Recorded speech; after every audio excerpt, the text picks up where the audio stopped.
I won't forget that morning, not if I live to be 100. I counted the men as they marched out of the yard. They'd hardly slept for weeks. We of the CID had slept even less, but the nightmare that kept us awake was all the same nightmare. That's why we weren't surprised when the commissioner asked us up to the conference room for a bit of a talk. He'd talked to us plenty, we knew that. It didn't help any to know what was ahead of us.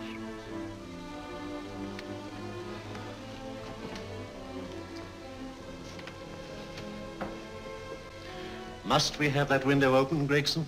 Oh, shut it if you want to. Chief will be in enough of a temper without having a ruddy blast down the back of his neck.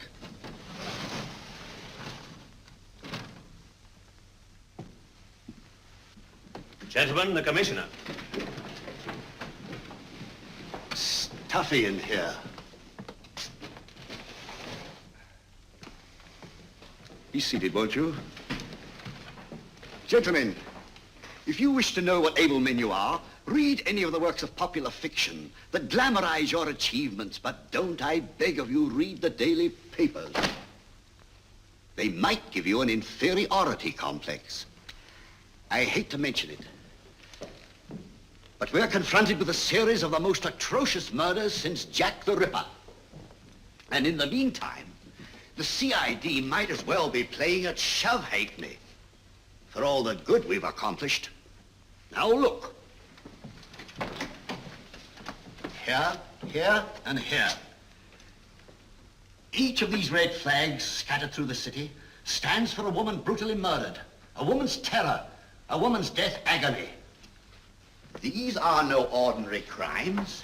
These are the works of a fiend who kills first and mutilates afterwards.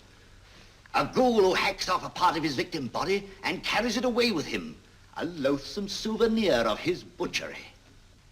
3 women murdered so far, and you haven't turned in one clue. You haven't given me one lead. Here you sit and wait for news of a 4th victim, with your arms folded.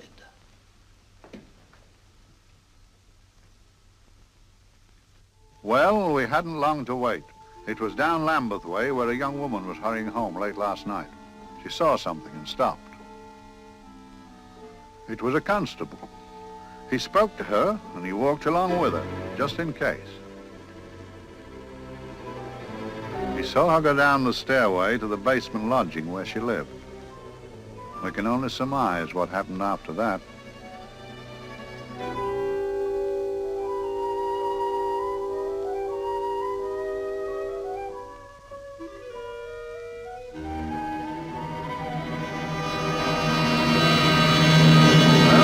My pride in my pocket and went to see the man who'd so often helped out Inspector Lestrade and myself in the past, Mr. Sherlock Holmes.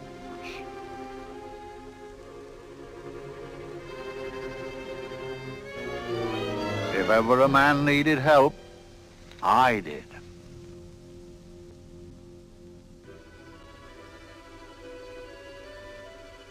This makes 4, Inspector. 4 defenseless women here in the heart of London. And everyone with the right forefinger hacked off. Not hacked, Inspector Gregson. Cleanly, expertly severed. The work of a skilled surgeon. That's our only clue. Much about the age of my sister's girl. Is there no way of stopping this, Mr. Holmes? Yes.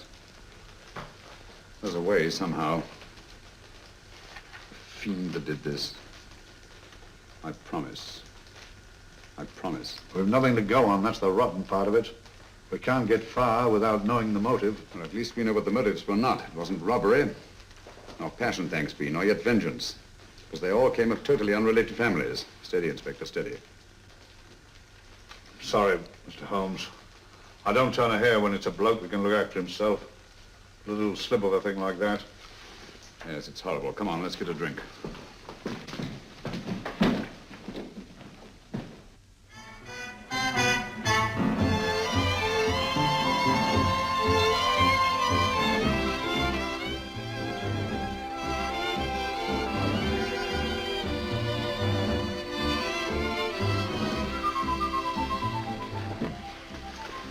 evening, Mr. Holmes. Evening, Vincent. Whiskey and soda, please, and a double for my friend here, Inspector Gregson. There you go, sir. Make mine Irish. Decent of you to give me a hand with this thing, Mr. Holmes. Always a pleasure to be of help to Scotland Yard, Inspector.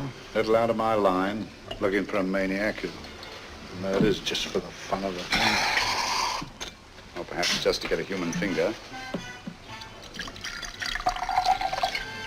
In all 4 cases, the murderer risked capture by stopping to secure a finger. Wonder what for? Who knows? He's just a madman. Perhaps there's method in his madness. If we could just trace those missing fingers. If we could just drain the English Channel, we might find a penny. Huh? Oh, thank you. You may keep those, Mr. Holmes. Thank you.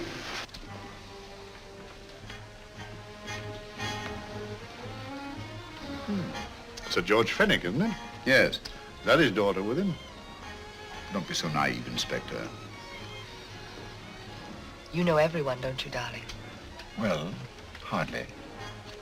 A week ago, I didn't know you. A week. How fast it's gone.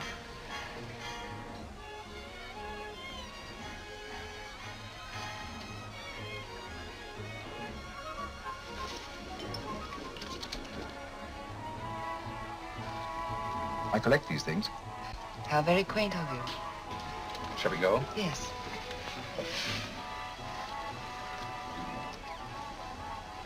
What are you looking at, Mr. Holmes? Looking at a very handsome woman.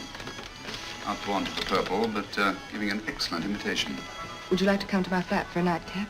Lovely idea. Yes, isn't it?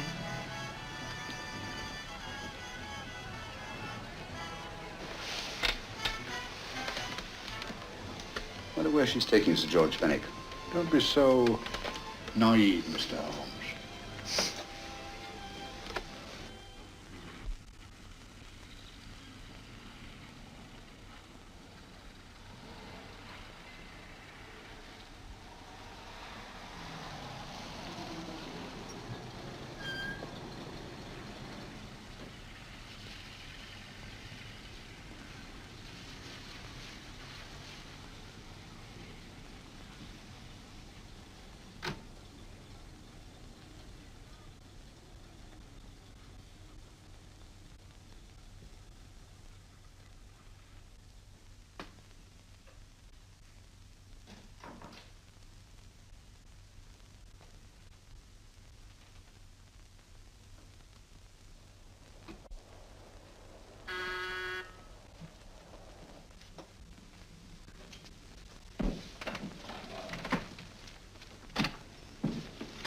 Good evening, Mum. Hello, Crandon. Any messages? No, Mum. Thank you. Drinks, Crandon. One of your nice surprises. Yes, Mum. I say, you don't mean that... Crandon's a marvel, aren't you, Crandon? Yes, Mum. You wouldn't believe the things she can do. Ah, charming place. Delightful. Really? Do you think so? I'm so glad. Do sit down. Do you mind? Do I mind? What a question. I don't mind anything, really. Except not being with you. Now, you really don't want me to believe that, do you? Not too seriously. Good. We're both quite grown up, aren't we? Quite.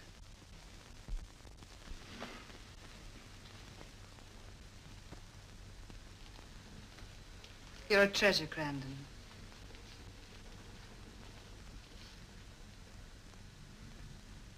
And lower the lights a little as you leave.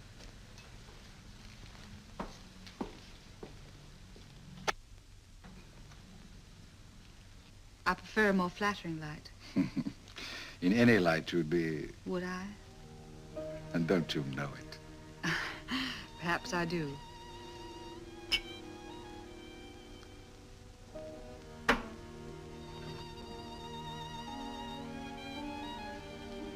Oh, that priceless woman. You wouldn't believe it, but she's absurdly romantic. She loves dreamy music, and she thinks that we... But we do, don't we? Do we? Well, it's rather soothing, restful. Yes. And we all need rest at times. like tired children who've played too long. You've played with wooden soldiers, I suppose. Funny. Hadn't thought of that for years. Toy boats were my special joy. Anything I could set afloat anywhere. Like this. And this. Toy boats sailing into the Never Never Land. A land of beautiful dreams. Look. Look, odd, isn't it, how the light is reflected? Little specks of light that move and move, like stars on a slowly moving stream. You know, Holmes, I'm very sensitive to atmosphere. No? Yes, I can tell by the feel of this room there's been a murder committed here. It may interest you to know, my dear fellow, it was the other side of that door at the foot of the stairs that the poor girl was murdered. If only I could find it. Find what? The one thing these unfortunate victims have in common that might give us a motive for these murders. There must be something. Another Jack the Ripper, if you ask me, a homicidal maniac. No, Watson. In the case of Jack the Ripper, there was one thing in common. His victims were all from one walk of life, living in the same section of the city. In this case, the murderer chooses his victims from all walks of life and from different sections of the city. No, my dear fellow, this is not the work of a homicidal maniac. It's something infinitely more sinister. You mean the creeps? What on earth are you talking about? Watson, I'm convinced that these murders are only incidental to some larger and more diabolical scheme. That may be, but why the severed fingers? The answer to that question, my dear fellow, is our only hope of solving these mysteries. Dear sister, I am so happy. I had such a lovely holiday at Brighton with you and Alf. And I'm looking forward to being with you again.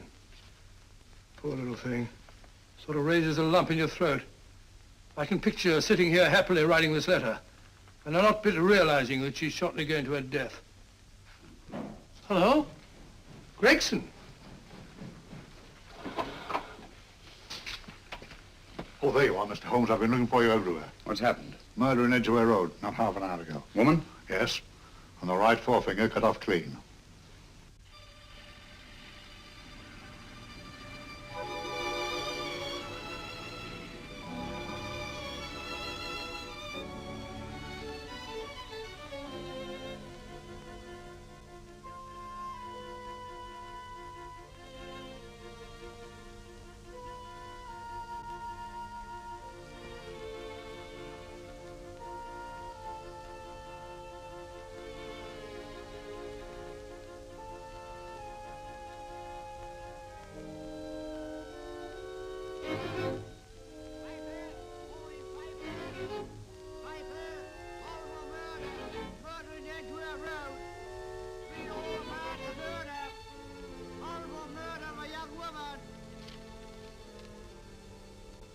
Piper! Horrible murder, Piper! All about the murder! Morning, Piper! All about the murder! Piper! Horrible murder! Another young woman found murdered, Piper, sir! Horrible murder, Piper! Piper! Read all about it! Get your Piper! Murder in Edgware Road! Horrible finger murder. Shocking murder. Murder in Edgware Road. Horrible murder of a young woman. Read all about the murder.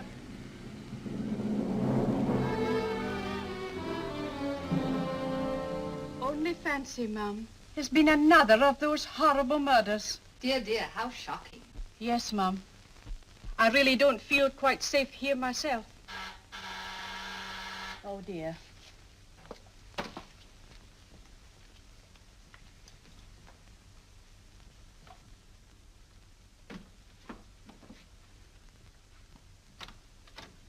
Why, Sir George! I must see Miss Marlowe at once. I don't know if she... I must see her. Where is she? Lydia. Why, Sir George, what is it? What happened? I don't know. You'll have to help me. You've got to help me. But I don't understand. Listen, I woke up a few minutes ago in a cheap boarding house off Edgware Road. I don't know how I came there. I don't know when. The last thing I remember is being here with you. Calm yourself, Sir George. When did I leave here? Well, it was about It was 10:45, Mum. Precisely. You seemed, forgive me, just a little distressed. Detached, not interested. I thought I'd said something to offend you. I don't remember.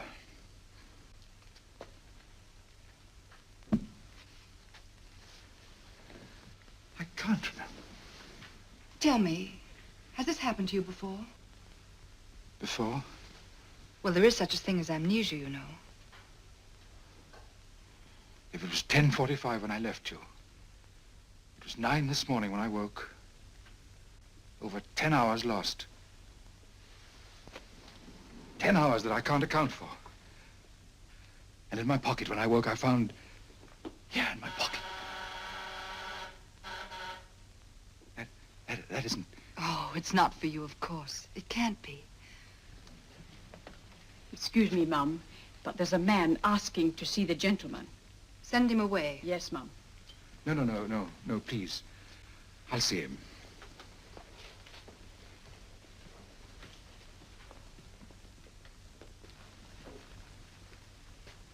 Well? Delightful room.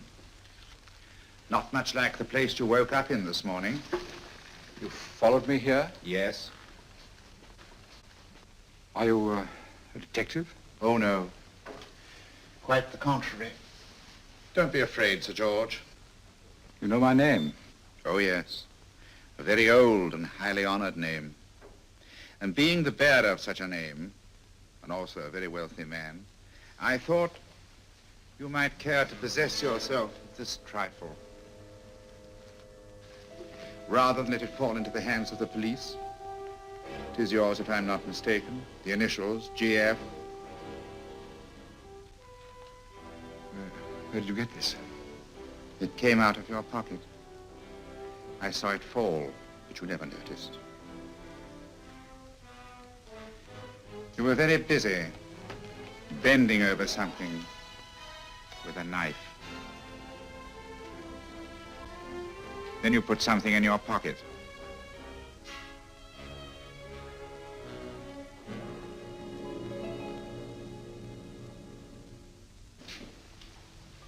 Come along, Holmes, come along, come along. How many more times must I tell you? You're missing a treat. This is delicious. Little jam tarts to follow. Aren't you tempted?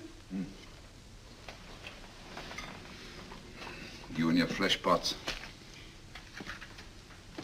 They tell me that fish is good for the brains. Brains, I haven't any. You realize that a whole day and a night have gone by since that bestial affair in Edgware Road? I'm as much in the dark as ever.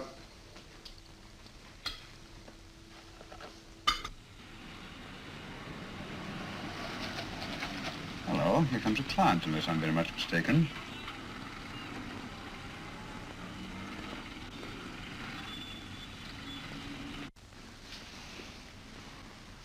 Well, attractive. Very attractive.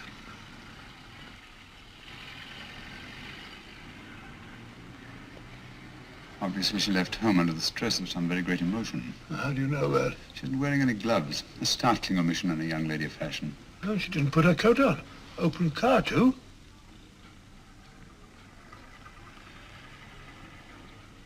Furthermore, there's something in that bag she wants to show me.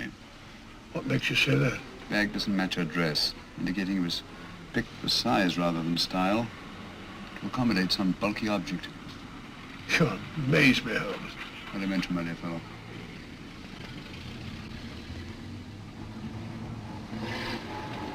Well, that's interesting. What is? A cab, turning at the empty house. Wonder why he followed her here. Oh, wouldn't you? Quite possibly with glasses.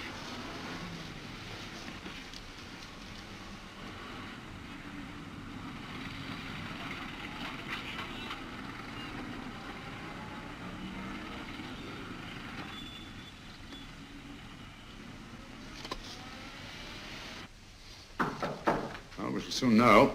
Yes, Mrs. Hudson? It's a young lady, sir. Most urgent. Ask her to come in. Go right in, miss.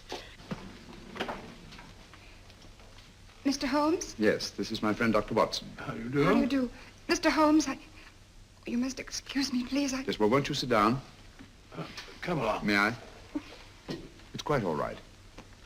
Thank you.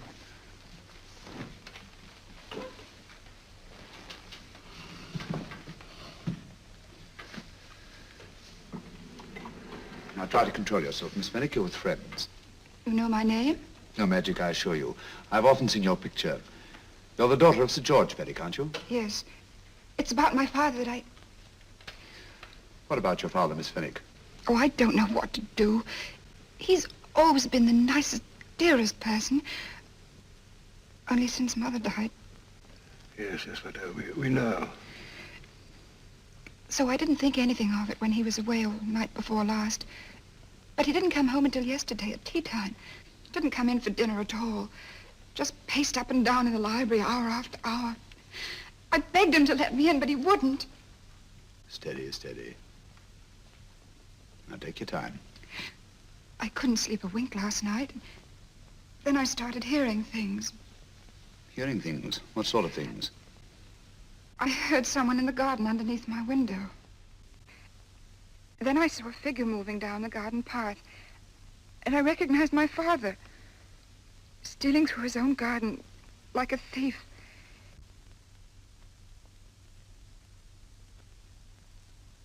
He had a spade in his hand, and he stopped by the greenhouse where he started to dig.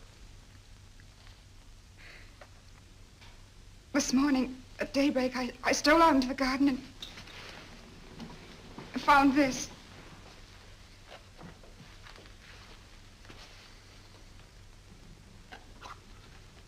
A finger. A human finger. Ring up Scotland Yard, will you, Watson? Ask them to get hold of Inspector Gregson and tell him to meet us at once at George Fenwick's house, Kingston. Operator, get me Scotland Yard quick. Where's my father, Norris? He's still in the library, miss. Thank you. We'll see him right away. Will you come with me, please? Thank you. I got your message, Mr. Holmes. Yes, indeed. Dad, may I come in? Dad. It's funny. He doesn't answer. You mind? Please do. Thank you. Watson, quick. Oh, Come along, no, my dear. no, no. Take charge of Miss Fenwick, please. Sorry, sir. Now, miss, please. Please come along with me.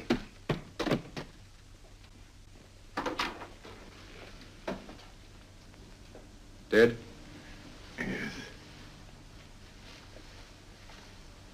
What do you make of it, Doctor? Shot in the back, between the second and third ribs. The bullet undoubtedly penetrated the heart. Look at the powder marks on his coat. I was afraid of this. What do you mean? Don't you remember the man in the cab who followed Miss Fenwick to Baker Street? Well, you don't think he had anything to do with it, do I you? think it's reasonable to assume that he tipped off someone that I'd been sent for. Sir George has obviously been murdered to keep him from telling me what he knew. What was the weapon used? Small caliber revolver, point blank range by the look of the wound. The murderer came in through those French windows. The mud from the garden he brought in on his boots. Sir George must have surprised the intruder. Crossed the room to him here. What follows we can't tell. But from the location of the wound, I'd say that he turned his back for a moment, and as he turned, the muzzle of the revolver was placed between his ribs and one muffled shot fired. And you mean to say he kept on going, even after he was shot? There's no doubt about it. Look there. The trail of blood leads us back to the desk. There's something Sir George was after. Something. I know. He was trying to summon help, poor chap. I don't think so, Watson. There's the bell pulled by the fireplace. No, you'll notice from the trail of blood that Sir George made straight for this desk here. I wonder, there was something he was desperately anxious to get. Hello. His right hand's clenched. That's perfectly natural. Death agony. But the left hand lies open. Why only one hand clenched in the death agony? The right hand, the hand nearest the desk. Please note that.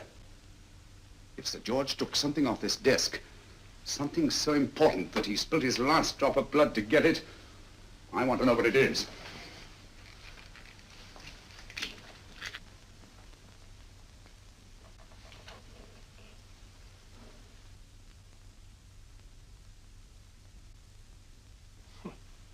Nothing but an ordinary match folder. Where does that lead us? I imagine to something very important, Gregson. This match folder's from Pembroke House. Why shouldn't it be? He was there, you know. We saw him yesterday. Yes, but the effort he made after he was shot to get hold of this match folder. It's just possible he wanted someone to remember Pembroke House. He may have wished to recall it to someone who saw him there. Someone who, like ourselves, saw him with a woman.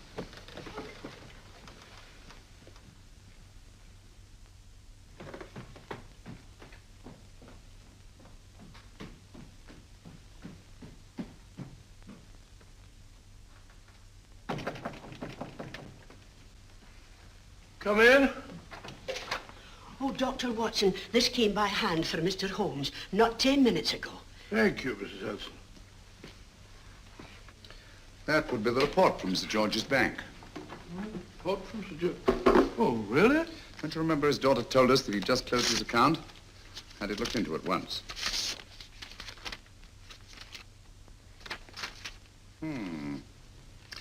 He drew out his entire balance in cash, nearly £10,000, yesterday, just after that young woman was murdered. What does that suggest you, Watson? But he paid it out to someone. Precisely.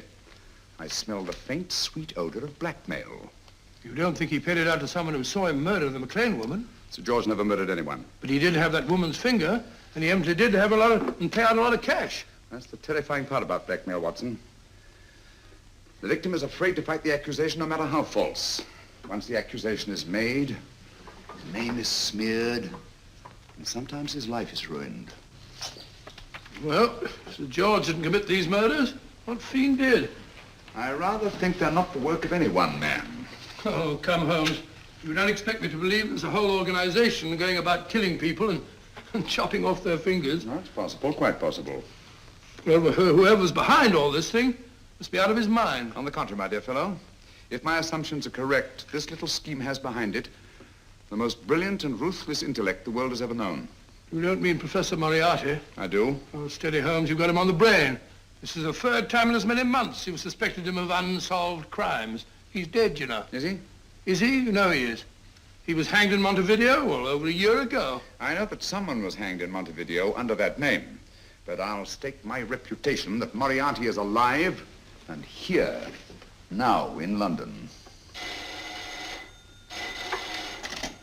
Hello? Yes, but Dr. Watson, wait a minute. You me? Oh, yes? This is Dr. Watson speaking. No, I'm afraid I've retired. I don't practice anymore. What? Oh, that's a different thing. An emergency case. Well, just a minute. Yes? Yes, well, see, she's not moved. Remember that? Don't touch her till I get there. Fractured case in McCardle's Mews. Heavy woman. 14 stone. Look at dust. 14 stone. Just the sort of person who would hoist herself up on a stool to feed the canary. There ought to be a law against fat people keeping little dicky birds. Well, so long, old man. I shan't be very long. Haven't used that bag since I brought little Amelia, what's her name in the world? She grew up to be a very unattractive child. Oh, who wouldn't with a name like Amelia? Oh, Amelia. Amelia.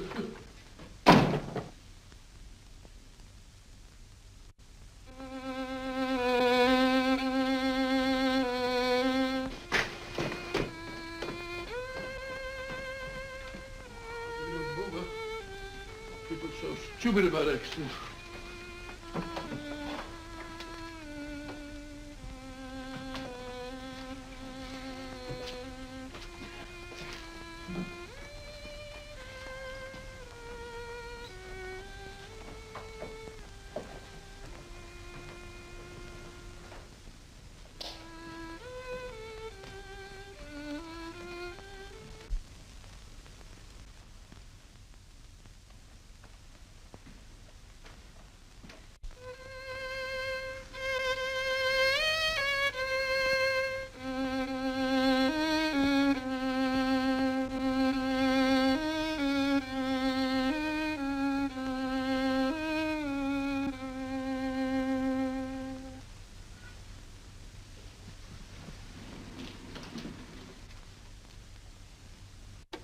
Oh, Professor Moriarty. Not that I wish to appear inquisitive, but to what am I indebted for the pleasure of this visit? Scotland Yard will be interested. It's very convenient for me to have Scotland Yard think that I'm still dead in Montevideo. I never dreamed of fooling you. Thank you. The thought occurs to me, Mr. Holmes, that there are some advantages in living within the law.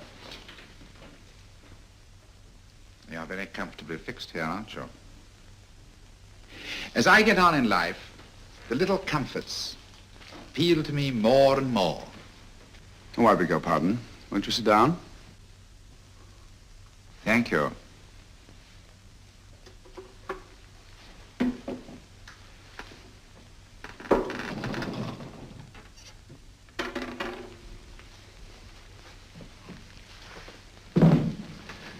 And now, Professor Moriarty, what can I do for you? Everything that I have to say to you has already crossed your mind. And my answer has no doubt crossed yours. Yes, final? What do you think? I shall not rest until you are hanged for the finger murders. You've no proof, you know. No, not a shred. But I have you. I could turn you over to the police here and now. You could. But if you did, you'd never see Dr. Watson again. Oh, the telephone call. Quite. I rather assumed you had taken some such precaution. Or I should have snatched up a revolver and indulged in a fit of heroics when you came in. Very smart, aren't you? Not smart enough. Or I should have anticipated you. But if any harm comes to Dr. Watson, I shall seek you out. I shall not rest until I find you, and when I do... No harm will come to Dr. Watson this time. But I can't answer for the future. Mr. Holmes, I should strongly advise you to drop this case. Don't be silly. Think it over. We've had many encounters in the past. You hope to place me on the gallows. I tell you I shall never stand up on the gallows. But if you are instrumental in any way in bringing about my destruction, you will not be alive to enjoy your satisfaction. And we shall walk together through the gates of eternity, hand in hand. What a charming picture that would make. Yes, wouldn't it? You know, I really think it might be worth it.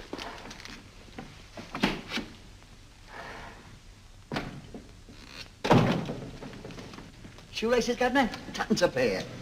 And strong enough to hang yourself. How many more times must I tell you I don't want your filthy shoelaces or your company? Shoelaces, Governor? Blasted impertinence. Run along, my good man, or I'll give you in charge. Shoelaces, Governor? Shoelaces, Governor? Help a poor bloke. What's only got one arm? Any luck with Mr. Holmes? You can read his obituary in tomorrow's papers.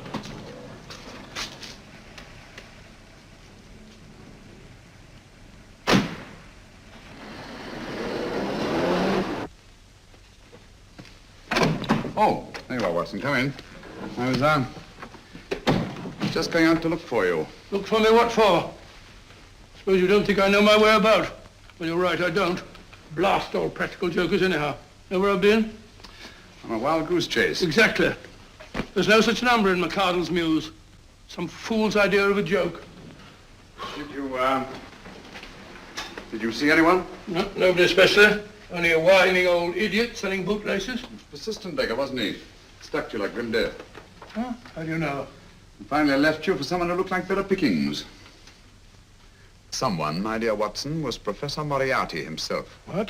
He's just called on me. Moriarty here and you let him go? But you must be out of your mind. Why? Well, he bluffed me into believing that he was holding a friend of mine as hostage. Friend of yours who?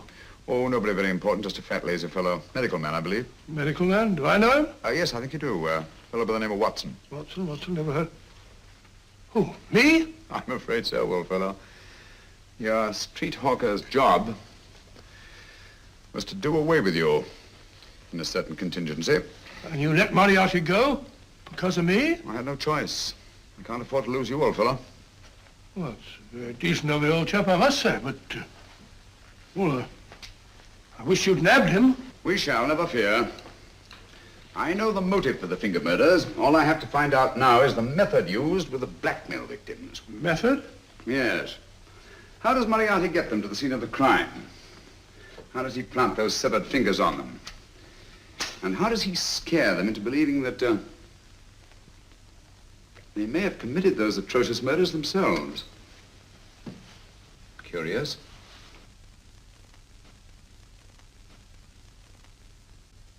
Very curious. Huh? Curious? What's curious? That window in the empty house across the street. First floor front. Huh? What's wrong with it? It's open. Why shouldn't it be open? Well, it wasn't open half an hour ago. I'll stake my life on that. Well, it's not our business. Let it stay open.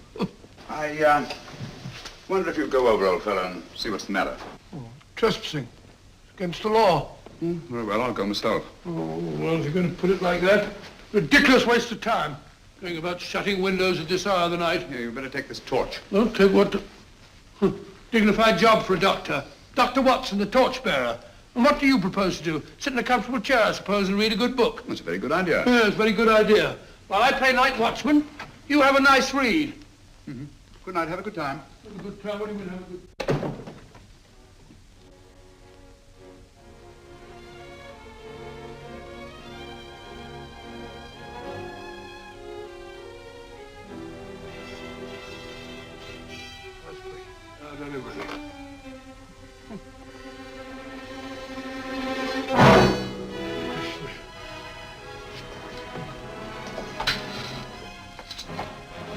For? Oh, umbrella stand. Pretty little thing to keep about the house. Must have been a pet.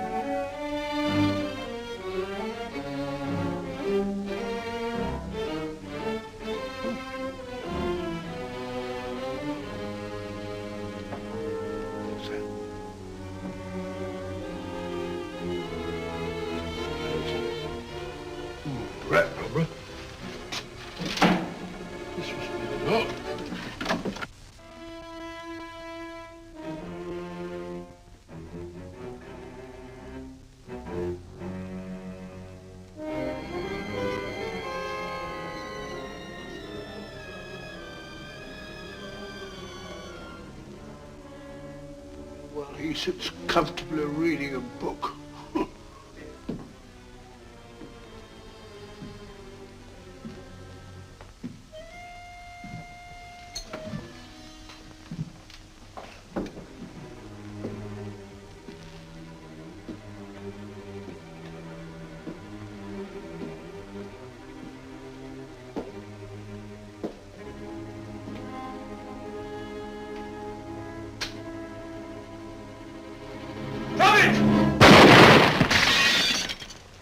He killed Holmes!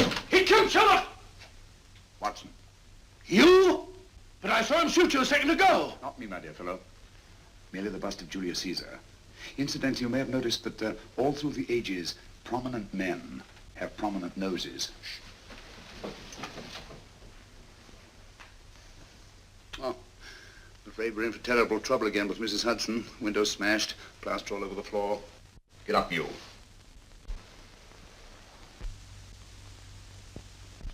Corporal Williams, Middlesex Regiment. Discharged from the army as physically unfit. Papers seem in order.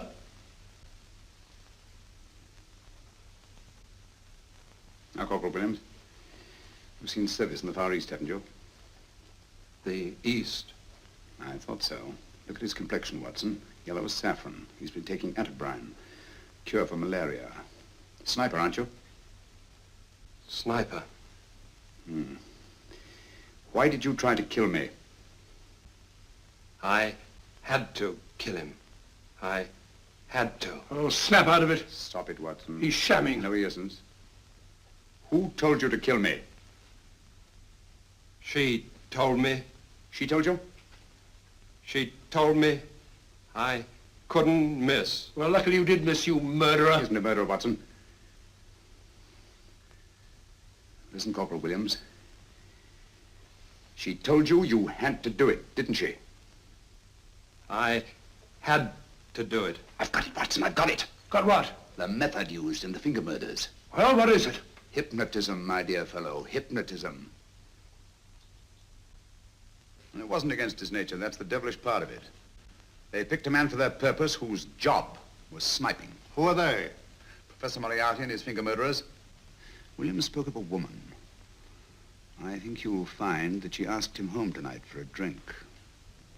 Nice quiet rooms, soft lights, music. You've got it all pat, Mr. Holmes. What's the lady look like? Up 30, nice figure, blonde, lustrous eyes. Oh, really? Got a phone number? Oh, so? Williams will give us her address. Look after him, Gregson. Don't let anyone come near him. He's our key witness in the finger murders. Well, I hope you're guessing right, Mr. Holmes. Get up, Williams. Now, go with Inspector Gregson anywhere he tells you. Come on. Yeah. Ring me as soon as he comes to himself, will you? I will. Good night, gentlemen. Good night.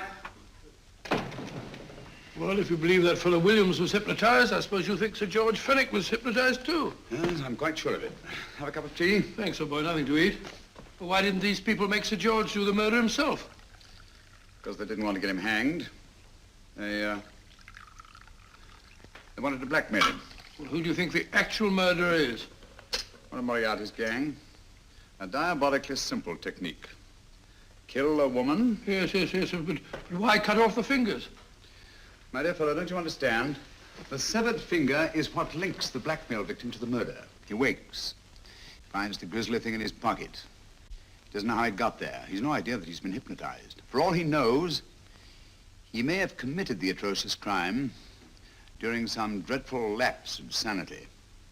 In that state, when he's utterly demoralized, the blackmailers take over. Is that it? Undoubtedly. You see, they swear that they saw him commit the murder. And being human, the victim will pay anything rather than stand trial on a charge that will make his very name loathsome.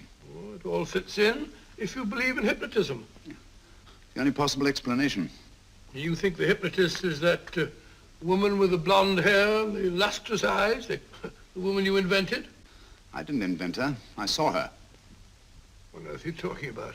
That woman, my dear Watson, was with Sir George when he left Pembroke House. I saw her there. I shall see her again, and Williams will lead me to her. That's why it's so important to keep him safe. He will identify her.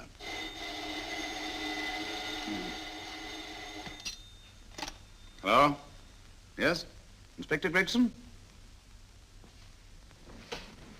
What? Well, get every constable in the district. Yes, I'll be over at once. What's happened, Holmes? Williams is missing. Great Scott! Come on.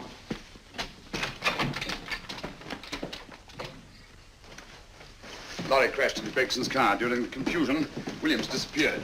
Escaped, eh? No, kidnapped. To keep him from talking when he came to. You don't think that Moriarty... Moriarty? Anything is possible.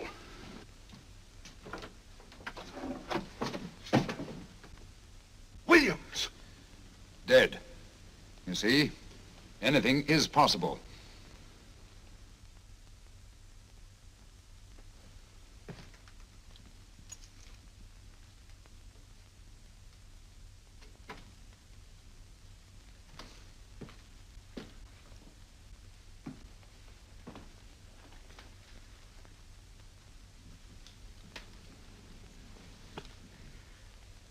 Oh, good morning, Professor Moriarty.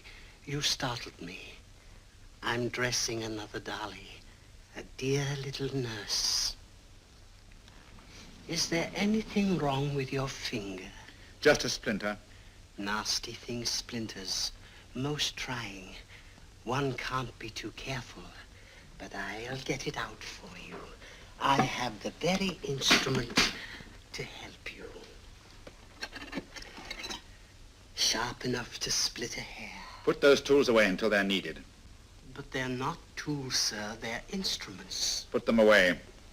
Is Lydia in? Yes. But really, you should let me. Get dressed. Holmes and Watson just left Baker Street for the Mesmer Club. Mesmer Club? The meeting place of all the top hypnotists in London. Do you suppose that Mr. Holmes is onto our method? If he suspects, it's merely a suspicion. It's our business to see that it ends there. I hope you're right. Williams passed away before he could talk, remember? What do you want me to do? Go to the Mesmer Club, meet Holmes, and induce him to come back here. Isn't that a bit dangerous? Every meeting with Sherlock Holmes is potentially dangerous. However, you say he didn't see your face at Pembroke House. And how would you suggest I get Mr. Holmes to accompany me here? Kidnap him? Oh, no. Holmes has one weakness, his insatiable curiosity. If you can arouse that, you can lead him anywhere. It's up to you to take advantage of any opportunity that may arise. This way, please, gentlemen. I'll tell Dr. Onslow that you're here. Thank you. So this is the Mesmer Club. If you ask me, hypnotism is a lot of mumbo-jumbo. Oh, come now, Watson. As a medical man, you must admit that hypnotism has its place in modern science. That may be, but 90% of hypnotists are crooks of the worst kind. Nothing more than a lot of charlatans exploiting weak-willed morons.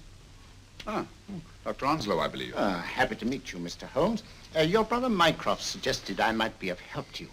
He's a valued member of our little group of charlatans and crooks.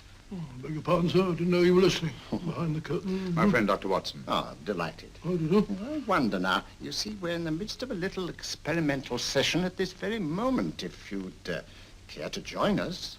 Oh, certainly, certainly. That'd be very instructive. Oh, well, will you follow me? Thank you. Right, the guy knows somewhere behind the blasted curtain. In treating his patients. But today, the therapeutic value of hypnotism, as we now call it, is conceded by innumerable physicians. Especially is it of value in surgical cases where the administration of local or of general anesthetic is inadvisable. Inadvisable poppycock. Oh, sorry.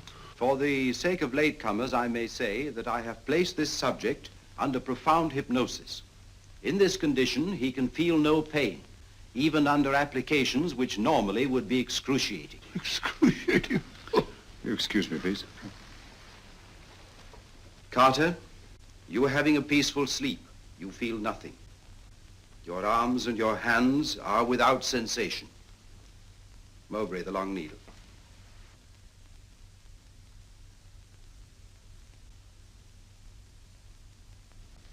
Carter, give me your right hand.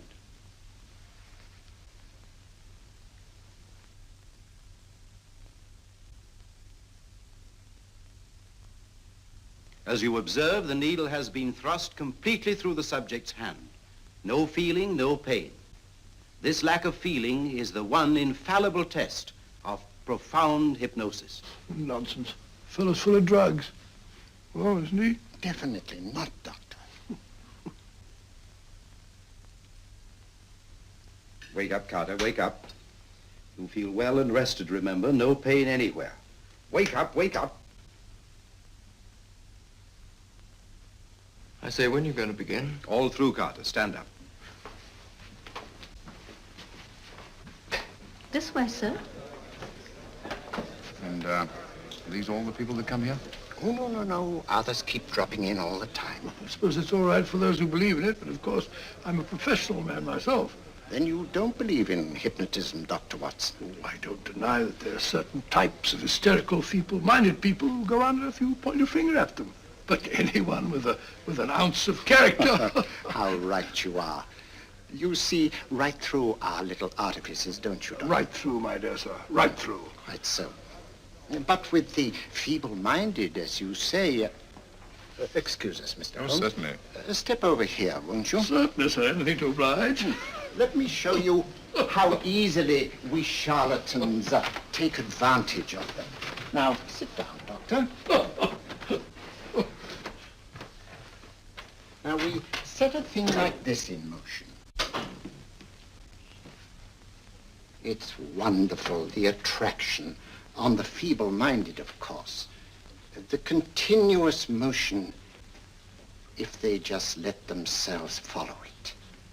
Of course, you could stare at it till doomsday, Dr. Watson, with no effect at all. Still, it might make you a little drowsy, like the white ribbon of road at night when you're driving. The rhythm is smooth, unbroken, and the road goes on and on, round and round, always the same, winding and winding. And you're drowsy, you're tired. Let the road come into you, as it were. The long road, the smooth road, the road to sleep. Sleep.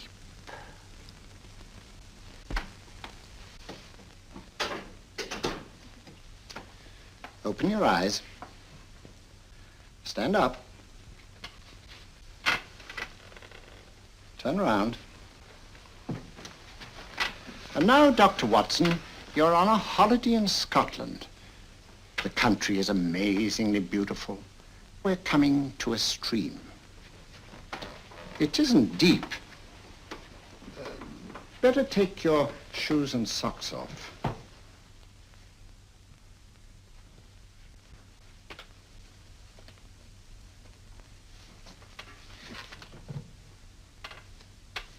Roll up your trouser.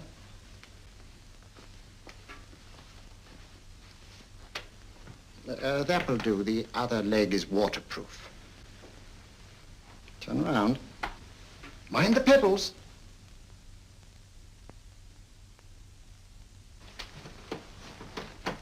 Sit down.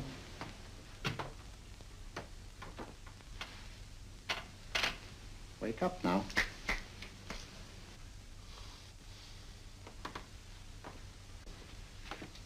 There, I see. What did I tell you? It didn't work with me. Why, nobody with an ounce of character.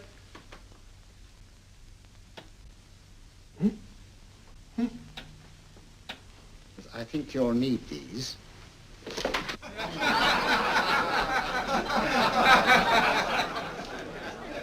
Nothing to laugh at. Watson, she's here. Oh, the woman you're looking for? Yes, I'm going to meet her. Perhaps I can induce her to take me to Moriarty. Do you think it's wise, Holmes? May not be wise, but it's essential. After all, I've held me on with Moriarty in the past. But isn't it dangerous? She might be a hypnotist. My will isn't stronger than hers. I deserve to be hypnotized. I feel I must protest, Dr. Onslow. I was told this was a gathering of serious students of a great science, and I find myself in a company of buffoons. Oh, my dear madam. Elliots and Esdale Braid. Were those men martyrs for the truth, that you may laugh over your childish, cruel tricks? I must say I'm in complete agreement with you, madam. This was a most unnecessary performance, Dr. Onslow. Beg your pardon, sir. My name is Holmes, Sherlock Holmes. At your service, madam. Thank you, Mr. Holmes. I'm afraid I've created a rather embarrassing situation. But you see, I'm interested in the serious study of hypnotism. So am I, too. Perhaps we have something in common, Mr. Holmes. Perhaps we have. Would you join me for a cocktail at Pembroke House? I should be delighted. Good.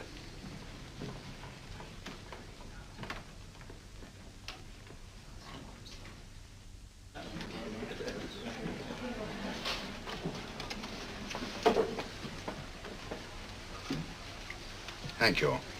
I didn't know there was such a pleasant place in London. It was so nice of you to suggest our coming here. I thought a little pick-me-up would do us good. You mean you thought I looked... I like the way you look. Thank you. I suppose I did lose my head a little at the Mesmer Club. But you see, hypnotism is almost a religion with me. I know so well what it can do to help, heal. And I can't bear to see it used for trivial purposes. I know very little about it. That's why I went to the Mesmer Club. You see, I'm rather puzzled just now with the case that I'm working on. How fascinating. Tell me about it. It's the murder of Sir George Fenwick. Fenwick? Who's he? Quite a well-known figure. Odd now I come to think of it. The last time I saw Sir George was here at Pembroke House. Strange. Yes, isn't it? He was sitting, I believe he was sitting at this very table. Cigarette? Thanks. Do go on. There was a charming lady with him. He was lighting a cigarette.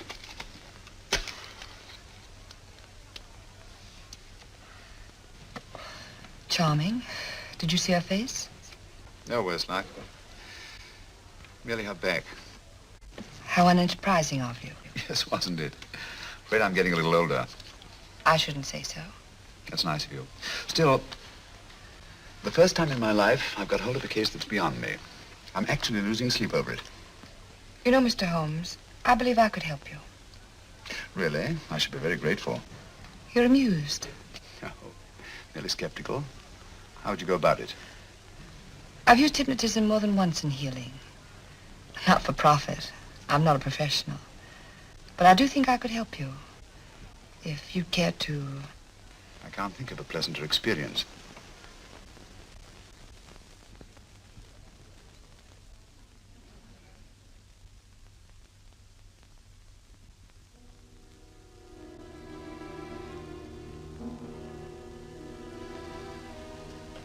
Low lights, music, is that all there is to it? You must relax, Mr. Holmes. I'm afraid you're a rather difficult subject. So I thought perhaps a little help. Materia medica might be advisable. Drugs?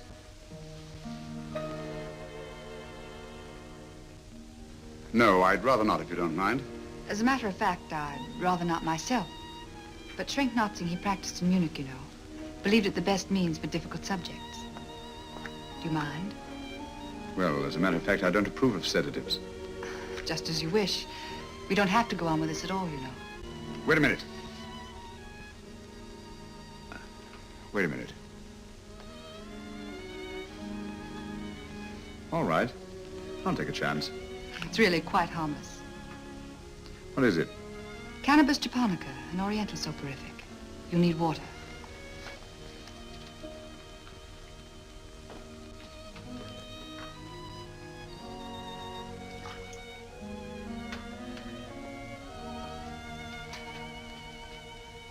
Thank you. Now sit down, Mr.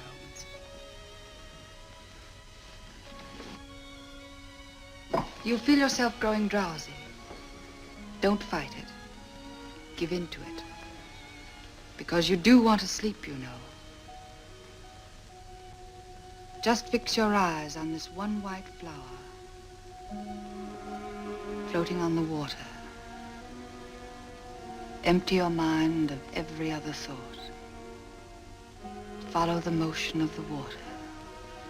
So smooth, not a ripple. Waters of forgetfulness. Steady, deep, strong. Strange, isn't it? How the light is reflected. Little specks of light that move and move.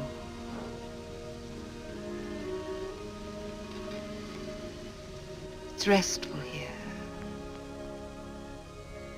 It's peaceful. It's friendly. And you're very close to finding what you're looking for. You'll find them soon now. The guilty ones. When you're rested, gentle waters closing over you. Steady, deep, strong. Drawing you down, down, down.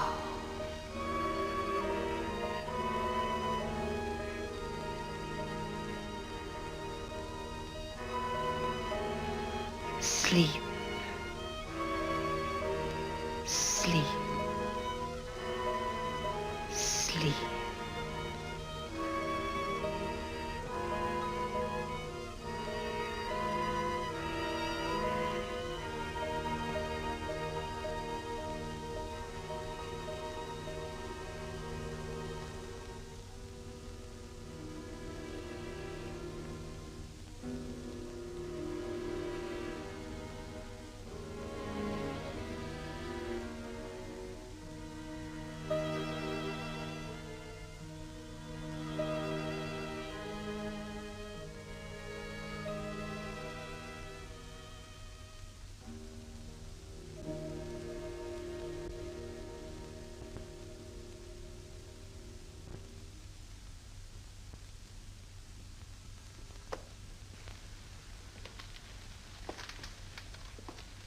Here he is, Professor Moriarty.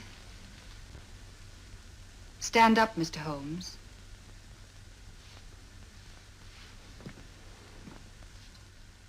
Open your eyes. Face this way. Are you satisfied? We are dealing with a clever man. He may be shamming. There's just one infallible test for profound hypnosis. You ready, Dr. Simnell?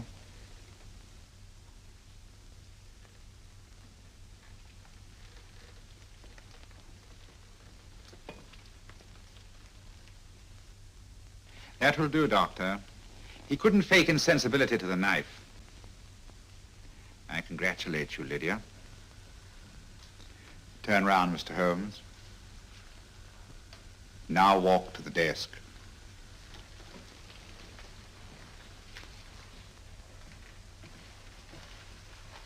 Sit down. Take that pen and write what I tell you to write. I have at last found a case which I cannot solve.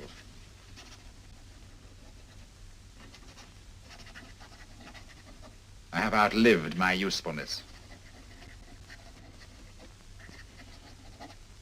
Therefore, I have decided to end my life.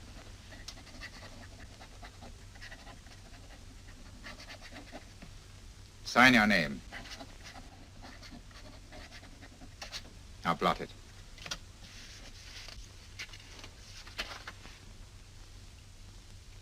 Fold it up and put it in your pocket.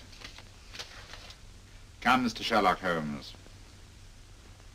Go out onto the terrace. But it won't look like suicide, sir. I'm sorry, but Mr. Holmes' injuries must all be self-inflicted. Let's walk a little, Mr. Holmes. It's so pleasant here in the garden. Just step up here onto the terrace. It's a nice, broad terrace. Now turn to the left and walk slowly to the end of the terrace.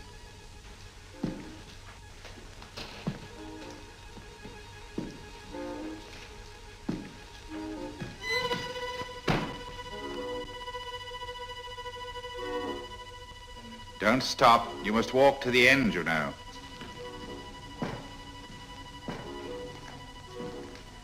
The end leads to an open doorway. You can pass through it in perfect safety. In the room beyond the doorway, you'll find what you've been looking for. Must you drag this on? This is the moment I've been anticipating for a long time, my dear. Go on, Mr. Holmes.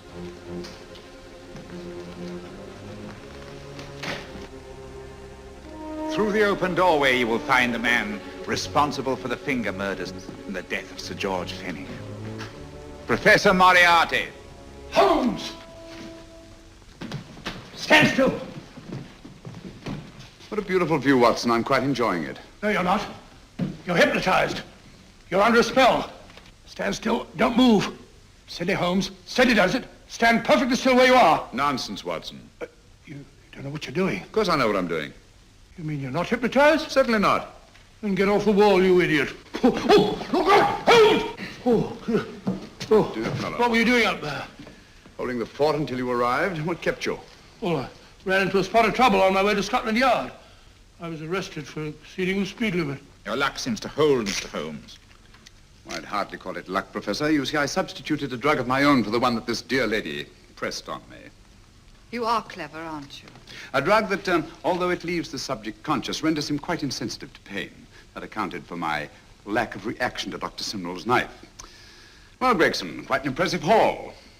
Even Inspector Lestrade himself couldn't have done any better. Thanks, Mr. Holmes. Take him away. All right, put her in the van. I was right, Mr. Holmes.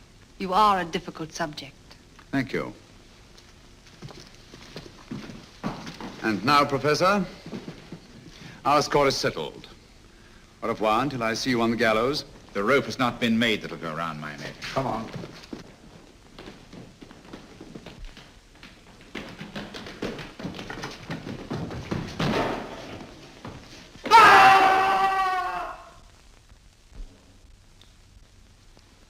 take care of things, Mr. Holmes. Thank you, Inspector.